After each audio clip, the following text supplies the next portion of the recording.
بسم اللہ الرحمن الرحیم۔ رسول اللہ صلی اللہ علیہ وآلہ وسلم نے ارشاد فرمایا، جو شخص 2 ٹھنڈی نمازیں پڑھے تو اللہ تعالیٰ اسے جنت میں داخل فرمائیں گے، یعنی فجر اور عصر۔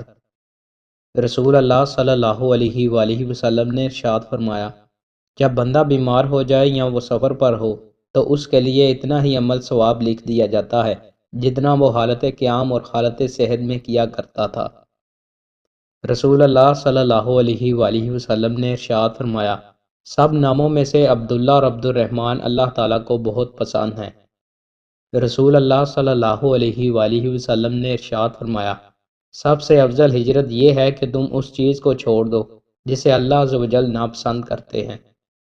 رسول اللہ صلی اللہ علیہ وآلہ وسلم نے ارشاد فرمایا، سارے بنی آدم انسان گناہ گار ہیں اور بہترین گناہ گار وہ ہیں جو توبہ کرنے والے ہیں۔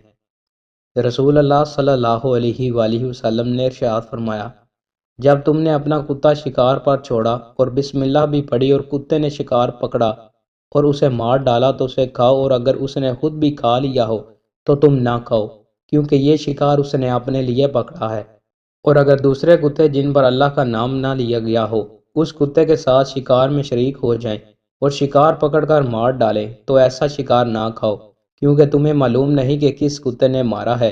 اور اگر تم نے شکار پر تیر مارا پھر وہ شکار تمہیں 2 یا 3 دن بعد ملا اور اس پر تمہارے تیر کے نشان کے سوا اور کوئی دوسرا نشان نہیں ہے تو ایسا شکار کھاؤ، لیکن اگر وہ پانی میں گر گیا ہو تو نہ کھاؤ۔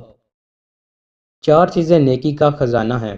رسول اللہ صلی اللہ علیہ وآلہ وسلم نے ارشاد فرمایا، حاجات کو چھپانا، صدقہ کو چھپا کر دینا، درد کو چھپانا اور مصیبت کو چھپانا۔